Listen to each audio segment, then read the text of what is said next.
पर रायपुर से, जहां पर लोकसभा चुनाव को लेकर बीजेपी की बैठक है और बीजेपी कार्यालय में सुबह 11 बजे से ये बैठक शुरू हो जाएगी।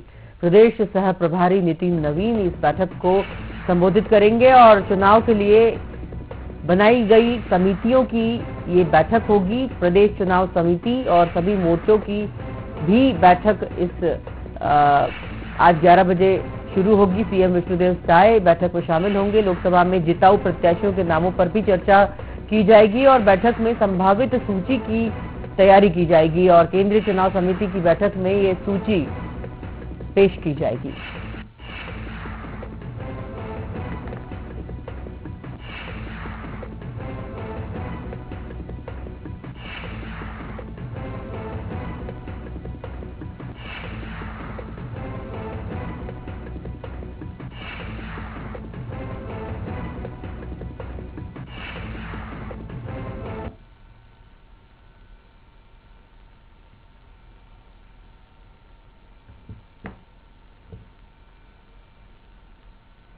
बता दें कि आज छत्तीसगढ़ में भी मुख्यमंत्री विष्णुदेव साय केंद्रीय चुनाव समिति के बैठक में सूची तैयार करने के लिए आज एक अहम बैठक करेंगे और आने वाले लोकसभा चुनाव के लिए कैंडिडेट्स के ऊपर चर्चा की जाएगी, जिताऊ प्रत्याशियों के नामों पर चर्चा की जाएगी। चलिए, हमारे साथ मनमोहन नेताम जुड़ चुके हैं रायपुर से, हमारे संवाददाता। मनमोहन, जिस तरह से बात करें लोकसभा चुनाव की और अगर आने वाली तैयारियां जो चल रही है, किस तरह की तैयारियां चल रही है प्रत्याशियों को लेकर? आज 11 बजे जो बैठक है उसमें क्या वाकई जिताऊ प्रत्याशियों के नाम सामने आएंगे और जो हार गए थे उन प्रत्याशियों के ऊपर भी किस तरह का फैसला हो सकता है?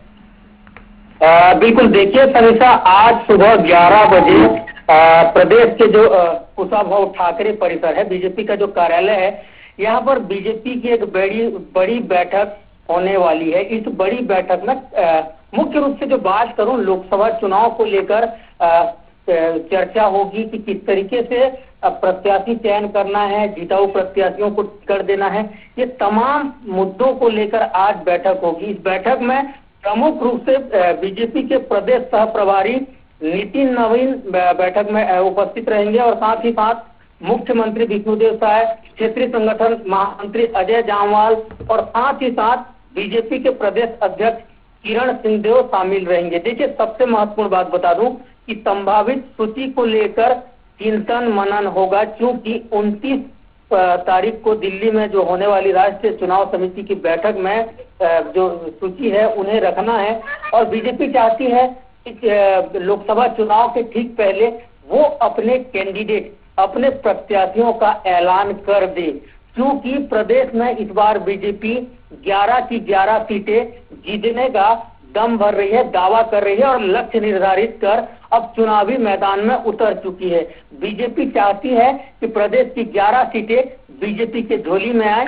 इसे लेकर आज एक बड़ी बैठक हो रही है। इस बैठक का मुख्य एजेंडा यही रहेगा कि जो जिताऊ कैंडिडेट हैं, जो जिताऊ प्रत्याशी हैं, उन्हें टिकट देना है। तो आखिर किन लोकसभा सीटों पर कौन सा प्रत्याशी जीतने के योग्य है और उन्हें टिकट देना है, या फिर अलग अलग लोकसभा सीटों पर क्या राजनीतिक समीकरण बन रहे हैं और किस तरीके से प्रत्याशियों का चयन करना है, ये तमाम मुद्दों को लेकर आज बड़ी बैठक कुशाभाऊ ठाकरे परिसर में होने वाली है, जिसमें मुख्य रूप से जो प्रत्याशी को चयन को लेकर चर्चा होगी और साथ ही साथ संगठन को मजबूत करने को लेकर विशेष जो रणनीति है वो बनाई जाएगी। जी, निश्चित रूप से, जिस तरह से अगर हम बात करें उन कैंडिडेट्स की जो विधानसभा चुनाव में हार गए थे और उसके बाद अब जिताऊ कैंडिडेट की बात आ रही है, तो एक अंतर कला नहीं दिखाई देगा वहां पर कि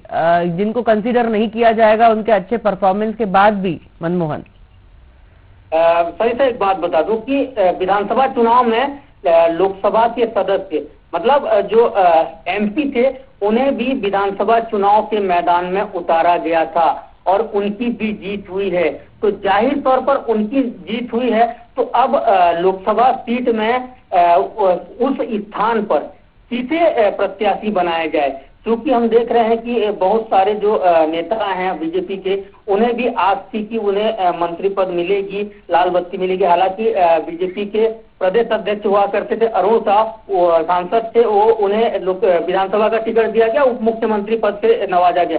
लेकिन कई सारे ऐसे चेहरे हैं जिन्हें भी संतुष्ट करना है और बीजेपी बिल्कुल कोई रिस्क नहीं लेना चाहती, क्योंकि बीजेपी चाहती है इस बार कि किसी भी शर्त में 11 की 11 सीटें बीजेपी के कब्जे में हो।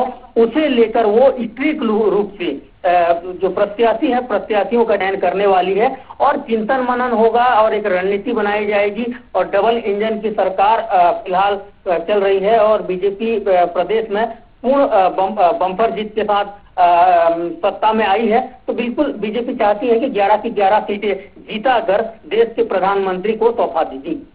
बहुत शुक्रिया इस खबर पर जुड़ने के लिए। बता दें आपको कि मुख्यमंत्री विष्णुदेव साय आज 11 बजे बीजेपी कार्यालय में बैठक लेंगे, जहां पर आने वाले लोकसभा चुनाव के लिए कैंडिडेट्स को लेकर चर्चा की जाएगी, जिताऊ कैंडिडेट्स को लेकर चर्चा की जाएगी और एक सूची तैयार की जाएगी जिसमें होंगे और इस सूची को लोकसभा में प्रत्याशियों की सूची को केंद्रीय चुनाव समिति में रखा जाएगा, पेश किया जाएगा।